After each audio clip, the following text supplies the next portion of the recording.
हम second grade राजनीतिक विज्ञान का टॉपिक है न्याय। ये आप देख सकते हो, न्याय मैं बता दूं, ये टॉपिक है एनसीईआरटी का। एनसीईआरटी बुक है ये, वहाँ से ये टॉपिक मैं करवा रही हूँ। इसके एमसीक्यू करवा रही हूँ इस लेसन का पूरे के। पहले मैं पार्ट की भी पूरी दे दूँगा, क्या कहते हैं, ये देख सकते हो, ये वन लाइनर क्वेश्चंस वो भी ये पार्ट के अंत में दिए हुए होते हैं, वो है। उसके बाद बड़े वाले एमसीक्यू वो भी हैं, और वापस से एमसीक्यू जो पार्ट का सार है ना, पूरे के पूरे मैं करवाऊंगी। पहले मैं पार्ट की पूरी पीडीएफ भी आपको दूंगी कि यहाँ इसी के ये एमसीक्यू हैं, ये देख सकते हो। अन्य महत्वपूर्ण प्रश्न जो इसी पार्ट का पूरा सार है, और सेकंड ग्रेड की दृष्टि से वेरी इंपॉर्टेंट है, प्रश्न यहीं से आता है सेकंड ग्रेड में। तो आप देख, क्लास की एनसीईआरटी 12 क्लास की है राजनीतिक विज्ञान, और इसमें से टॉपिक आप देख सकते हो। मैं पूरे टॉपिक बताता हूँ कि मैं किसके एमसीक्यू करवा रही हूँ। ये है ना, ये रहा, देख सकते हो। प्रमुख अवधारणा है जिसके अंदर न्याय है, शक्ति है, सत्ता है, वैधता है, धर्म, स्वतंत्रता और समानता। ये हमारे टॉपिक में सेकंड ग्रेड में सभी टॉपिक है, तो सबके एमसीक्यू करवाऊंगी मैं, और एनसीईआरटी बेस से करवाऊंगी। बाकी मार्क्सवाद, गांधीवाद वगैरह सब देखेंगे हम। जो जो सेकंड ग्रेड में टॉपिक है ना, एनसीईआरटी बुक के अनुसार, नवीन सामाजिक आंदोलन, महिला आंदोलन, वो होगा जो वही देखेंगे। और फिर भारत की संविधान की विशेषता, मूल अधिकार, नीति निर्देशक तत्व, मूल कर्तव्य, ये सब, संसद, लोकसभा, राज्यसभा, इन सब के एमसीक्यू करवाऊंगी। जातिवाद, सांप्रदायिकता, क्षेत्रवाद, भाषावाद है ना, आतंकवाद, गठबंधन की राजनीति है ना, ये सब जो जो टॉपिक है सिलेबस के अकॉर्डिंग चलेंगे। तो स्टार्ट करते हैं न्याय वाला हम, और ये रहा पहला ही लेसन है हमारा न्याय वाला। तो ये देख सकते हो, न्याय प्रमुख अवधारणाओं में कई एक है ना, उसके अंदर न्याय, शक्ति, सत्ता, वैधता सभी है। और ये आप पूरा पार्ट की पीडीएफ देखना चाहते हो तो ये देख सकते हो, इसके अंदर सभी है। प्लेटो की रिपब्लिक पुस्तक वाला वो भी है। अरस्तु ने प्लेटो का न्याय संबंधी किस में दिया था, उसने रिपब्लिक में दिया था। प्लेटो की अपनी पुस्तक रिपब्लिक में न्याय को समझाने के लिए पुस्तक सेकंड, थर्ड, 5 निकाली थी, रोचक विश्लेषण इसने किया था। और इसके बाद यहाँ आप देखोगे तो ये इबेस्टीन की परिभाषा है ना, वेरी इंपॉर्टेंट है, क्योंकि न्याय के विचार विमर्श में प्लेटो के राजनीतिक दर्शन के सभी तत्व निहित हैं। ये इबेस्टीन ने दी थी, और प्लेटो के संदर्भ में ये परिभाषा दी थी। और यहाँ आप देखोगे तो ये सब देख सकते हो, पूरी पीडीएफ है इस पार्ट की। और उसके बाद अरस्तु के न्याय संबंधी ये भी आता है, तो ये भी देख सकते हो। अरस्तु कौन था, तो प्लेटो का शिष्य था अरस्तु, है ना। ये अरस्तु ने देखो वितरणात्मक न्याय दिया है। कौन सा दिया है अरस्तु के न्याय संबंधी विचार, एक तो वितरणात्मक न्याय दिया उसने, एक सुधारात्मक न्याय दिया है। और मध्यकाल में न्याय संबंधी जो विचार थे वो देखो, संत अगस्टाइन इसने ईश्वर राज्य के सिद्धांत को प्रतिपादित करने में न्याय में इसका महत्वपूर्ण और अपरिहार्य तत्व माना था। द सिटी ऑफ गॉड इसकी पुस्तक है, अगस्टाइन की कौन सी पुस्तक है, द सिटी ऑफ गॉड। याद रखना, कई बार ये एग्जाम में आ सकता है। और अरस्तु ने, अगस्टाइन है ना, जिन राज्यों में न्याय विद्यमान नहीं वे केवल चोर उत्सकों की खरीद फरोख्त है। ये परिभाषा किसकी है, संत अगस्टाइन की, याद रखना। ये मध्यकालीन जो है ना न्याय से संबंधित विचारक है। तो इन्होंने जिन राज्यों में, ये परिभाषा भी याद रखना इंपॉर्टेंट है, क्योंकि परीक्षा में पूछी गई है एक दो बार। और अगस्टाइन वाला ये पूरा देख सकते हो। थॉमस एविक्सनॉस कानून व न्याय को परस्पर संबंधित मानते थे। मध्यकाल में थॉमस एकिवनॉस थे ना, वो कानून और न्याय को परस्पर संबंधित मानते हुए न्याय की निम्नलिखित परिभाषाएं दी थी उन्होंने। कौन सी, थॉमस ने कौन कौन सी दी थी ये आप देख सकते हो। और ये सभी इनकी परिभाषाएं थॉमस की। फिर आधुनिक काल में न्याय संबंधी धारणा, तो डेविड हुम्स थे। कौन थे, डेविड हुम्स ने इस मत को व्यक्त किया कि न्याय का अर्थ नियमों की पालना मात्र है। ये दिया था डेविड हुम ने, जो आधुनिक काल में है न्याय से संबंधित जो विचारक। जॉन रॉल्स के न्याय संबंधी विचार क्या थे, तो इनकी पुस्तक याद रखना, ए थ्योरी ऑफ जस्टिस।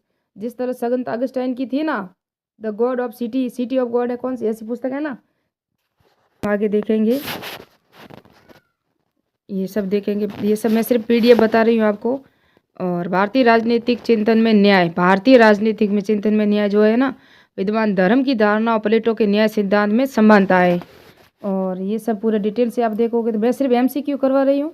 और ये न्याय के विविध रूप कौन कौन से हैं, नैतिक न्याय, कानूनी न्याय, है ना। वर्तमान में सामाजिक और आर्थिक न्याय की धारणा महत्वपूर्ण हो गई। पहले ये नैतिक और कानूनी थे, लेकिन वर्तमान में सामाजिक और आर्थिक न्याय के रूप में इसको पहचाना जाता है या जाना जाता है। फिर सामाजिक न्याय, ये राजनीतिक न्याय, कानूनी न्याय, यहाँ से देखो ये नैतिक न्याय, उसके बाद कानूनी न्याय, उसके बाद राजनीतिक न्याय, और इन सब को सामाजिक न्याय, ये सब में न्याय के। फिर है यहाँ आर्थिक न्याय, और फिर इन पाठ का पूरा निष्कर्ष है। और यहाँ महत्वपूर्ण बिंदु पढ़ेंगे तो ये आप देख सकते हो, न्याय की सर्वप्रथम जो पाश्चात्य राजनीतिक चिंतन में न्याय की सर्वप्रथम व्याख्या यूनानी दार्शनिक प्लेटो ने की थी। किसने की थी? प्लेटो ने की थी। उसके बाद ये महत्वपूर्ण बिंदु है जो पाठ के हैं। प्राचीन भारतीय राजनीतिक चिंतन में धर्म का प्रयोग न्याय के सादृश्य में हुआ था। प्राचीन भारतीय राजनीति में, है ना, वर्तमान में नहीं है ये। प्लेटो ने न्याय को मनुष्य का आत्मिक गुण माना। प्लेटो के अनुसार प्रत्येक व्यक्ति द्वारा अपना निर्दिष्ट कार्य करना, दूसरों के कार्यों को अनावश्यक हस्तक्षेप न करना ही न्याय है। अरस्तु के अनुसार न्याय का सरोकार मानवीय संबंधों के नियमन से है। परंपरागत न्याय का सरोकार व्यक्ति के चरित्र से है। वही आधुनिक दृष्टिकोण का सरोकार सामाजिक न्याय से है। ये परंपरागत है वो व्यक्ति के चरित्र से है, और आधुनिक है वो सामाजिक न्याय से है, सरोकार है। और प्लेटो और अरस्तु परंपरागत न्याय के प्रमुख विचारक हैं। परंपरागत न्याय के प्रमुख विचारक कौन है? प्लेटो और अरस्तु। प्लेटो ने न्याय सिद्धांत की व्याख्या अपनी रचना रिपब्लिक में की थी। प्लेटो न्याय को दो रूप मानता है, व्यक्तिगत न्याय और सामाजिक और राज्य के संबंधित न्याय। अरस्तु ने न्याय के दो रूप बताए, वितरणात्मक और सुधारात्मक। मैंने दो बताए थे अभी पीडीएफ में। मध्यकाल में संत अगस्टाइन ने ईश्वरीय राज्य में न्याय को अपरिहार्य तत्व माना है। ईश्वरीय राज्य में न्याय को अपरिहार्य तत्व माना है। थॉमस एडिसन समानता को न्याय का मौलिक तत्व मानते हैं। किसको? समानता को। जॉन रॉल्स ने अपने न्याय संबंधी विचार अपनी पुस्तक ए थ्योरी ऑफ जस्टिस में व्यक्त किए। जॉन रॉल्स ने अज्ञानता के पर्दे यानी कि वेल ऑफ लेंगोनोरेंस में सिद्धांत का प्रतिपादन किया था। अज्ञानता के पर्दे दिए थे जॉन रॉल्स ने, और इनकी पुस्तक थी ए थ्योरी ऑफ जस्टिस। और न्याय के विविध रूप बताए थे इन्होंने और प्रतिपादन किया। और न्याय के विविध रूप कौन है? नैतिक, कानूनी, राजनीतिक, सामाजिक, आर्थिक। डेविड ह्यूम ने नियमों की अनुपालना को ही न्याय माना है। किसको? नियमों की अनुपालना। जेरेमी बेंथम है ना, ने अधिकतम लोगों के अधिकतम सुख को ही न्याय का मूल मंत्र माना है। जेरेमी बेंथम ने। जॉन स्टुअर्ट मिल ने न्याय को सामाजिक उपयोगिता का सबसे महत्वपूर्ण तत्व माना। किसने माना है? जॉन स्टुअर्ट मिल ने। उसके बाद हम देखेंगे एमसीक्यू। ये मैं बता दिया मैंने आपको, मैं अभी बताऊंगी। ये जो प्रश्न है ना एमसीक्यू बाद में पूरे करवा रही हूँ। उसके बाद ये छोटे छोटे एमसीक्यू है, ये भी पूरे करवाऊंगी। और फिर हम देखते हैं आगे। तो स्टार्ट करते हैं एमसीक्यू। मैंने बताया ना आपको कि ये बाद में मैं थोड़े थोड़े पूरे न्याय, शक्ति, सत्ता, वैधता, ये एनसीईआरटी की पूरी पीडीएफ है, आप देख सकते हो। तो स्टार्ट करते हैं। पाश्चात्य राजनीतिक चिंतन में न्याय की व्याख्या सर्वप्रथम किस विचार ने की थी? तो मैंने कहा ये एनसीईआरटी की एमसीक्यू करवा रही हूँ, तो ये की थी प्लेटो ने। किसने की थी?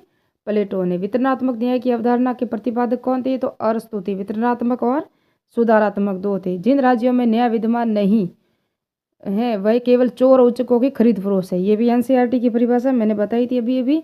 और ये किसने दी थी? ये दी थी संत अगस्टाइन ने। किसने दी थी? संत अगस्टाइन ने। न्याय की निष्पक्षता को राज व्यवस्था की आधारभूत प्रवृत्ति इनमें से कौन विचारक मानते हैं? न्याय की निष्पक्षता को राज व्यवस्था में कौन मानते हैं? न्याय की निष्पक्षता को मानते हैं मनु और कौटिल्य। और कानून के उल्लंघन पर दिया जाने वाला दंड न्याय के किस रूप में परिलक्षित किया जाता है? कानून के उल्लंघन पर। तो ये है कानूनी न्याय। ये रहा कानूनी न्याय, ये द राइट है इसका, है ना। उसके बाद हम देखेंगे, ये रहा पहला क्वेश्चन वापस एमसीक्यू जो वन लाइनर करवा रहे हैं। न्याय के भारतीय प्रतिपादक कौन थे? न्याय के भारतीय प्रतिपादक मनु, कौटिल्य, बृहस्पति, शुक्र, भारद्वाज, विदुर और सोमदेव आदि महत्वपूर्ण थे। प्लेटो ने अपने किस ग्रंथ में न्याय संबंधी विचार प्रस्तुत किए हैं? तो रिपब्लिक में न्याय संबंधी विचार प्रस्तुत किए। ये अभी हमने पढ़ा था। ये वन लाइनर प्रश्न है ना, पाठ के अंत में दिए होते वो हैं। प्लेटो ने अपने न्याय सिद्धांत के में समाज की कितनी श्रेणियाँ बताई थी? तो इसने समाज की 3 श्रेणियाँ बताई थी। शासक जो अभिजात वर्ग है, सैनिक वर्ग जो रक्षक करते हैं, उत्पादक जो सहायक होते हैं किसानों के एक दूसरे के। रिपब्लिक पुस्तक के रचयिता कौन है? तो प्लेटो है। अरस्तु ने न्याय के कितने प्रकार बताए हैं? तो अरस्तु ने 2 बताए थे, आपको पता है। वितरणात्मक या राजनीतिक न्याय, दूसरा था सुधारात्मक न्याय। अरस्तु का वितरणात्मक न्याय सिद्धांत किस बात पर बल देता है? तो अरस्तु का जो से बल है ना, ये शक्ति और संरक्षण पर बल देता है। व्यक्ति की योग्यता व योगदान के अनुरूप होना चाहिए। क्या? संरक्षण और वितरण पर, संरक्षण का वितरण, शक्ति और संरक्षण का वितरण पर बल देता है। अरस्तु ने सुधारात्मक न्याय का क्या उद्देश्य है? तो अन्य व्यक्तियों द्वारा किए जा रहे हस्तक्षेप से नागरिकों के अधिकारों की रक्षा करना। जो बाहर के लोग हैं उसके नागरिकों के अधिकार है, उनका हनन हो रहा है, उसके अधिकारों का सही उपयोग नहीं होने दे रहे हैं, बीच में उसकी अड़चने डाल रहे हैं, तो उसका अधिकारों की रक्षा करना, यही है उन्होंने सुधारात्मक न्याय में बताया। मध्यकाल में न्याय के 2 प्रतिपादक तो संत अगस्टाइन और थॉमस एक्विनोस। कौन थे? संत अगस्टाइन और Thomas एक्विनोस।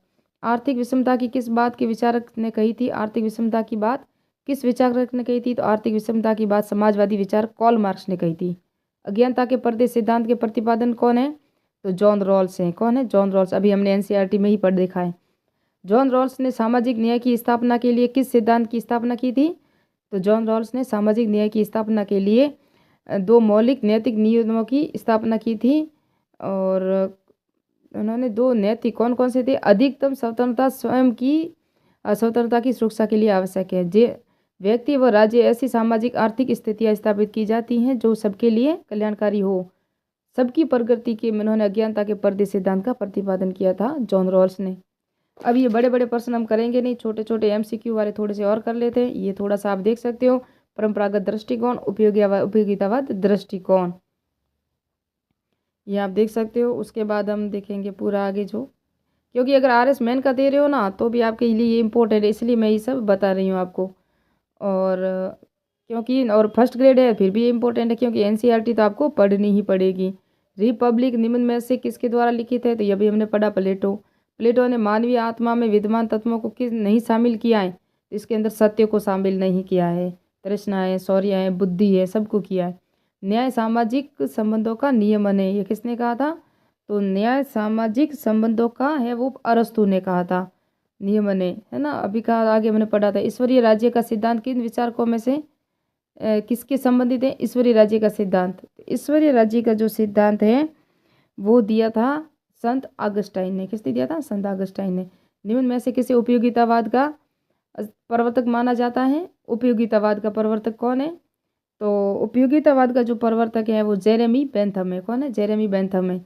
A theory of justice, John Rawls, अभी हमने पढ़ा था जॉन रॉल्स। और वो एक और पुस्तक थी अज्ञानता के पर्दे, ये भी जॉन रॉल्स है, आप देख सकते हो, ये भी जॉन रॉल्स है। अर्थशास्त्र निम्नलिखित में से किसके द्वारा लिखित है? तो ये कौटिल्य द्वारा लिखित है, ये हमने कई बार पढ़ा हुआ है। सत्य, करुणा, उदारता, अहिंसा किस गुण में प्रकार आदि गुण किस प्रकार से न्याय से संबंधित है? सत्य, करुणा और उदारता, अहिंसा। तो ये है ना, ये कौन सा एमसीक्यू है? नम्मा है। और इसका राइट आंसर क्या होगा? स है। कौन है? नैतिक न्याय। किस विचारक किस प्रणाली में संपूर्ण वितरण मानदंड पूर्व निर्धारित होते हैं? तो ये होते हैं, किसके अंदर होते हैं? शुद्ध सत्तावादी जो प्रणाली है उसके अंदर होते हैं। उसके बाद हम आगे देखेंगे, ये एमसीक्यू है, वन लाइनर। प्लेटो के अनुसार न्याय में क्या तात्पर्य है? तो प्लेटो के अनुसार न्याय की परिभाषा, तो ये हमने पढ़ा था, प्रत्येक व्यक्ति द्वारा अपना निर्दिष्ट कार्य करना और दूसरों के कार्यों में अनावश्यक हस्तक्षेप न करना ही क्या है? न्याय है, ये प्लेटो के अनुसार। किस राजनीतिक विचार चिंतन ने अपने दर्शन के न्याय के मनुष्य को आत्मिक गुण माना है? तो प्लेटो ने माना है। अपने चिंतन में न्याय को प्रमुख स्थान देने वाले किन्हीं 4 पाश्चात्य पश्चिमी राजनीतिक विचारों के नाम लिखो। तो प्लेटो, अरस्तु, ऑगस्टाइन, हॉब्स। प्लेटो की भांति न्याय को एक नैतिक सद्गुण किस राजनीतिक चिंतन ने माना? ऑगस्टाइन ने माना था। इबेस्टिन ने प्लेटो के न्याय दर्शन में के विषय में क्या कहा? तो देखो, इबेस्टिन की परिभाषा बताया ना, न्याय का विचार विश्व में प्लेटो के राजनीतिक दर्शन के सभी तत्व निहित हैं। ये किसने कहा था? इबेस्टिन ने, जो प्लेटो के रूप में दी थी परिभाषा। प्लेटो ने न्याय के किन 2 रूपों का उल्लेख किया? व्यक्तिगत न्याय, सामाजिक और राज्य से संबंधित न्याय। प्लेटो ने न्याय सिद्धांत में मानवीय आत्मा में निहित किन किन तत्वों का जो किया था? तो इन्होंने कहा था तृष्णा, शौर्य और बुद्धि। मैंने कहा था अभी ऑप्शन में आया था कि कौन कौन से मानवीय आत्मा के अंदर जो गुण थे वो बताए थे, तो उसके अंदर उसने सत्य दिया था, वो सत्य नहीं था। तृष्णा, शौर्य और बुद्धि ये प्लेटो ने दिए थे। न्याय सिद्धांत में मानवीय आत्मा में निर्दिष्ट किन तत्वों का उल्लेख किया था? शासक वर्ग में किस आत्मिक मानवीय तत्व की प्रधानता है? तो शासक वर्ग में बुद्धि रूपी मानवीय आत्मिक तत्व की प्रधानता है, बुद्धि की। प्लेटो ने उत्पादक व सहायक वर्ग किस मानवीय आत्मा के तत्व की प्रधानता बताई? तो इन्होंने इंद्रिय, तृष्णा और इच्छा तत्व की प्रधानता बताई। किस पाश्चात्य विचारक ने न्याय को एक नैतिक न्याय के रूप में प्रतिपादित किया, न कि कानूनी सिद्धांत के रूप में भी? तो वो थे प्लेटो। अरस्तु के अनुसार न्याय का सरोकार किसने दिया था? अरस्तु के अनुसार न्याय का सरोकार मानवीय संबंधों के नियमन से है। अरस्तु का वितरणात्मक न्याय क्या है? वो हम आगे पढ़कर आ ही चुके हैं। सुधारात्मक न्याय अरस्तु का क्या अभिप्राय है? तो वो भी हमने नेक्स्ट एमसीक्यू में पढ़ा था। अरस्तु ने सुधारात्मक न्याय के राज्य का उत्तरदायित्व, तो अरस्तु के सुधारात्मक न्याय में राज्य का उत्तरदायित्व है कि वह व्यक्ति के जीवन, संपत्ति, स्वतंत्रता, समानता की रक्षा करें। मध्यकालीन 2 ईसाई विचारकों के नाम बताइए जिन्होंने न्याय की अवधारणा प्रस्तुत की थी। संत ऑगस्टाइन और एक्विनोस, ये मध्यकालीन है ना। और ईश्वरीय राज्य में सिद्धांत, ये भी संत ऑगस्टाइन। संत ऑगस्टाइन द्वारा लिखित पुस्तक द सिटी ऑफ गॉड और संत ऑगस्टाइन किन संदर्भ में न्याय की विवेचना करते हैं? तो ये लौकिक न्याय, लौकिक राज्य और ईश्वरीय राज्य के न्याय की विवेचना करते हैं। संत ऑगस्टाइन के अनुसार न्याय क्या है? तो व्यक्ति द्वारा ईश्वरीय राज्य के प्रति कर्तव्य पालन ही न्याय है। ये किसने कहा था? संत ऑगस्टाइन ने। मध्यकाल में किस राजनीतिक चिंतन ने ईश्वरीय राज्य के न्याय को एक परिवारीय तत्व माना है? तो संत ऑगस्टाइन। थॉमस एक्विनोस की न्याय की परिभाषा। थॉमस एक्विनोस के अनुसार न्याय एक व्यवस्थित और सुशासित जीवन व्यतीत करने तथा कर्तव्य का पालन करने में नियत है, जिसकी व्यवस्था मांग करती है। समानता को न्याय का मौलिक तत्व किस राजनीतिक चिंतन ने माना है? तो थॉमस एक्विनोस ने माना था समानता को। आधुनिक काल के न्याय संबंधी धारणा के कोई दो प्रतिपादक डेविड ह्यूम्स, जेरेमी बेंथम थे। कौन थे? जेरेमी बेंथम और डेविड ह्यूम्स। उपयोगितावाद के प्रवर्तक भी यही थे, जेरेमी बेंथम। उपयोगितावाद ये हमारे दर्शन शास्त्र में टॉपिक है और इसका हमको पढ़ना पड़ेगा। दर्शन शास्त्र भी हमारे सेकंड ग्रेड में आता है। उपयोगितावाद के ये जनक भी हैं। किस राजनीतिक चिंतन ने अधिकतम लोगों के लिए अधिकतम सुख की न्याय का मूल मंत्र? ये जेरेमी बेंथम थे। न्याय की उपयोगितावाद में विचारधारा समर्थन की थी दो विचारकों के नाम लिखो। तो जेरेमी बेंथम और John Stuart Mill. John Stuart Mill भी है दर्शन शास्त्र में और जेरेमी बेंथम दोनों दर्शन शास्त्र में आते हैं और इसी में राजनीतिक चिंतन में भी आ चुके। देखो, अधिकतम लोगों के अधिकतम सुख में क्या तात्पर्य? अधिकतम लोगों का अधिकतम सुख अवधारणा संबंध उपयोगितावाद से है। इसका तात्पर्य है कि सार्वजनिक वस्तुओं व सेवाओं का आदि का वितरण उपयोगिता के आधार पर होना चाहिए। इन्हीं 5 भारतीय राजनीतिक विचारों के नाम बताइए जिन्होंने राज्य व्यवस्था में न्याय से महत्वपूर्ण स्थान दिया है। तो ये हमको पता है, मनु, कौटिल्य, बृहस्पति, शुक्र और विदुर। जॉन रॉल्स द्वारा लिखित पुस्तक ये हमने अभी पढ़ा, ये थ्योरी ऑफ जस्टिस। न्याय के संदर्भ में स्वधर्म से क्या तात्पर्य है? तो न्याय के संदर्भ में न्याय में स्वधर्म से अभिप्राय व्यक्ति के कर्तव्य पालन से है। किसके? कर्तव्य पालन से है। प्लेटो और भारतीय विचारकों की न्याय में अवधारणा में क्या अंतर है? तो प्लेटो की न्याय अवधारणा मूलतः राजनीतिक और सामाजिक थी, जबकि भारतीय चिंतन में न्याय की कानूनी रूप से स्वीकार किया गया है। किसको? कानूनी रूप से न्याय को स्वीकार किया गया है भारतीय विचारकों द्वारा या चिंतन द्वारा। किन्हीं दो प्राचीन भारतीय चिंतनों को नाम बताइए जिन्होंने न्याय की निष्पक्षता को राज्य की व्यवस्था का आधारभूत पूर्णतः माना है। तो मनु और कौटिल्य। परंपरागत रूप से न्याय की कौन सी अवधारणा प्रचलित है? तो नैतिक न्याय और कानूनी न्याय के विविध रूपों के नाम बताइए। नैतिक, कानूनी, राजनीतिक, सामाजिक, आर्थिक भी है, लेकिन आर्थिक यहाँ दिया हुआ नहीं है। और नैतिक सिद्धांत के तत्वों की उल्लेखना। तो नैतिक सिद्धांत के तत्व सत्य है, करुणा है, अहिंसा है, वचनबद्धता है, उदारता है। ये याद रखना, ये प्लेटो ने नहीं दी थी, ये नैतिक सिद्धांत है। प्लेटो के मैंने बताया सत्य को छोड़ के है, बुद्धि है, शौर्य है और एक और था, आप देख लेना, वहाँ MCQ में आगे गया है। कानूनी न्याय के 2 आधारभूत सिद्धांत कौन से हैं? तो ये आप देख सकते हो, वीडियो बहुत बड़ा हो रहा है। सामाजिक न्याय की प्रमुखता देने वाले 2 राजनीतिक चिंतनों के नाम बताइए। Karl Marx, John Rawls. Karl Marx के अनुसार समाज के वर्ग संघर्ष किसने दिया था? ये जॉन मार्क्स ने, कार्ल मार्क्स ने दिया था। परंपरागत रूप न्याय के विचारक प्लेटो और अरस्तु। न्याय के परंपरागत व आधुनिक दृष्टिकोण में अंतर ये आप देख सकते हो। न्याय को सामाजिक उपयोगिता का सबसे महत्वपूर्ण तत्व जॉन स्टुअर्ट मिल ने बताया। उपयोगितावाद आ गया तो जॉन स्टुअर्ट मिल और जेरेमी बेंथम, ये 2 ही आएंगे, ये याद रखना। अब ये बड़े बड़े प्रश्न ये नहीं करेंगे। मिलते हैं नेक्स्ट पार्ट में, नेक्स्ट वीडियो में। मेरे चैनल को सब्सक्राइब कीजिए, लाइक कीजिए, कमेंट कीजिए। मुझे बनाना तो लोक प्रशासन का था, जहां हमारा लोकपाल पॉइंट चल रहा है, लेकिन यहाँ लाइट न होने की वजह से थोड़ा सा अंधेरा था, तो क्लियरिटी थोड़ी सी अच्छी वैसे भी मेरे फ़ोन में नहीं आती और बिल्कुल ही नहीं आती, तो आप मुझसे वीडियो नहीं देखते, इसलिए मैंने नहीं किया। इसलिए मैंने ये स्क्रीन रिकॉर्डिंग करके ये वीडियो बनाया है। तो वो मैंने न्याय संबंधी बनाया है और ये राजनीतिक चिंतन का टॉपिक है। हमारे राजनीतिक विज्ञान है, जो पॉलिटी आती है, RS फर्स्ट ग्रेड में पॉलिटी अलग है, तो भी देख सकते हो। NCERT लेसन आपको देखना ही पड़ेगा। और सेकंड ग्रेड में है तो ये टॉपिक ही दिया हुआ पूरा नाम से ही। और RS मेन है तो भी आपका अगर होगा तो पॉलिटी में ये आती है, राजनीतिक विज्ञान आता ही है। तो मिलते हैं नेक्स्ट पार्ट में, नेक्स्ट वीडियो में। नेक्स्ट में हम स्वतंत्र न्याय है तो उसके बाद शक्ति, सत्ता, व्यय तथा इनके MCQ करेंगे।